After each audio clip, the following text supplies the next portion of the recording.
Global level पर तो देश का विकास हो रहा है, लेकिन आंतरिक लेवल पर आज गरीब को हर वो सुविधाएं मिल रही है जिसका वो हकदार है। क्या आपको पता है कि आज भी इस देश के 22 करोड़ लोग भूखे सोते हैं और कुपोषण की तरफ बढ़ते ही जा रहे हैं। नमस्कार, मैं हूं प्रेरणा मिश्रा और आप देख रहे हैं जनहित टाइम्स। हम दुनिया की छठी सबसे बड़ी इकोनॉमी बन गए हैं। खुशी की बात है भाई, लेकिन हमारी फाइनेंशियल पॉलिसीज अभी भी डेवलप नहीं हो सकी है, इसलिए कि इसके प्रॉफिट और लॉस में जमीन आसमान का फर्क जो साफ दिखता है।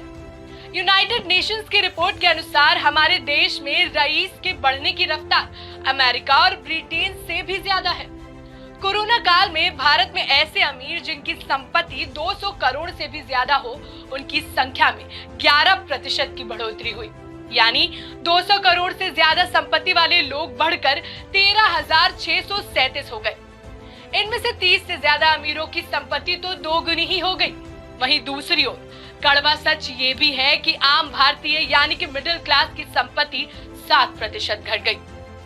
यही नहीं, इसे रिपोर्ट में एक और सच ये बताया गया है कि दूध, सब्जी, दाल के उत्पादन में हम दुनिया भर में नंबर 1 हैं। फिर भी देश के 22 करोड़ लोग या तो कुपोषित हैं या उन्हें एक भी वक्त का खाना ढंग से नहीं मिलता। वो लगभग रोज भूखे सोने पर विवश है। ये कैसी बढ़ती इकोनॉमी है, ये कैसी अर्थव्यवस्था है जिसमें अमीर लगातार अमीर होता जा रहा है और गरीब लगातार गरीब। खाई बढ़ती ही जा रही है। गड्ढे को पूरने का काम ना तो कोई कर रहा है और ना ही करना चाहता है। वहीं आप सरकार की होशियारी देखिए कि हम अपनी अर्थव्यवस्था को तो दुनिया में टॉप पर बताने में कोई कसर नहीं छोड़ते, लेकिन जब बात न्यूट्रिशन यानी कि पौष्टिकता के कंपैरिजन की आती है तो पाकिस्तान, श्रीलंका, बांग्लादेश, भूटान, ईरान, मालदीव और नेपाल जैसे देशों को सामने खड़ा कर लेते हैं।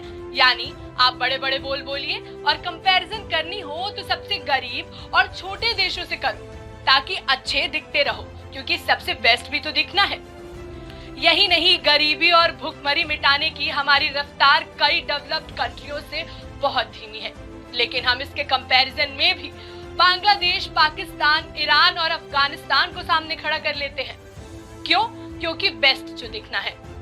हर बार जब नई सरकार आती है तो उससे सबसे ज्यादा उम्मीद किसे होती है? मिडिल क्लास को।